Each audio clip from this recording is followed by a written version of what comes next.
Hello बच्चों, let's read out the question first. A string just supports a hanging ball without breaking. If the ball is set to swinging, the string will break. Why? यानी कि बोल रहा है एक string से ball को बांध दिया गया है, उसको राउंड शेप में स्विंग किया जाता है, सो स्ट्रिंग ब्रेक हो जाती है. So why it is breaking here? तो उसका रीजन हमें यहाँ पर बताना है. तो चलिए हम देख लेते हैं सबसे पहले तो की कॉन्सेप्ट को, which we are going to use here for this question will be the same centripetal force. So centripetal force क्या करती है?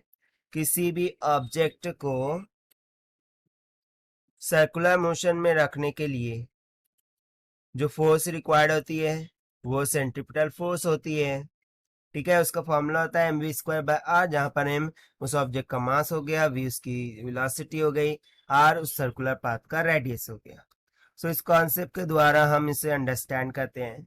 सो लेट सपोज कि मैंने एक स्ट्रिंग ली, ठीक है, उसको यहाँ पर उसके एक पॉइंट से मैंने इस तरीके से बॉल को हैंग कर दिया.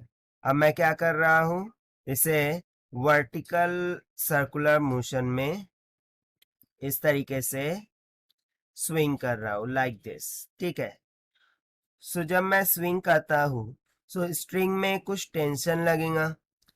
ठीक है, जो कि हम मैंने मान लिया यहाँ पे टी के इक्वल, और इसे सर्कुलर मोशन में रखने के लिए जो फोर्स रिक्वायर्ड होंगी वो कौन सी हो जाएंगी? mv²/r, that is centripetal force. So basically यहाँ पर यदि मैं देखूं सो टेंशन और सेंट्रिपिटल फोर्स दोनों ही बॉल पर एक्ट हो रहे हैं और दोनों ही एक दूसरे के अपोजिट है. सो यदि मैं इन दोनों में एक रिलेशन फाइंड कर लूं सो उस रिलेशन से मैं बता सकता हूं कि स्ट्रिंग क्यों ब्रेक हो रही है. So basically we know that ये जो स्ट्रिंग होगी वो किसी ना किसी मटेरियल से बनी हुई होंगी और उसकी कोई ना कोई तो कैपेसिटी होंगी.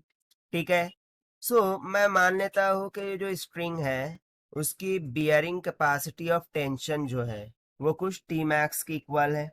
ठीक है, यानी कि लेट सपोज के वो कुछ 10 है. ठीक है, वो कुछ 10 न्यूटन की इक्वल है, यानी कि ये 10 न्यूटन तक का टेंशन क्या कर सकता है, बियर कर सकता है.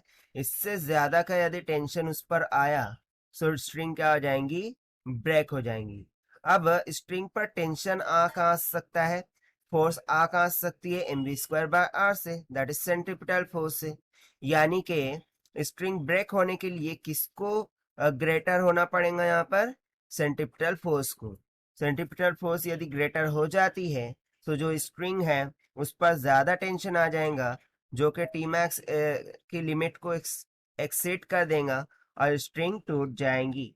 तो यहाँ से मैं सिंपली एक कंडीशन डिफाइन कर सकता हूँ कि string breaking just because of T max is less than 2 mv²/r.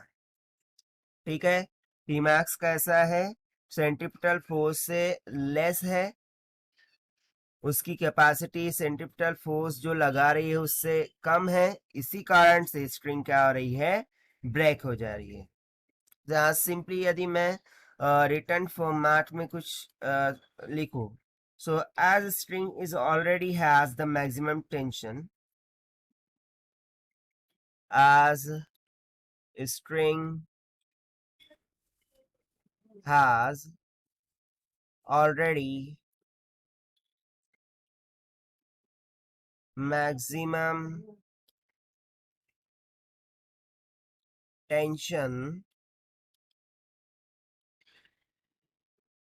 so increase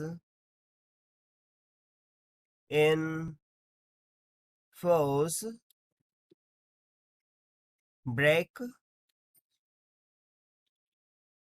the string.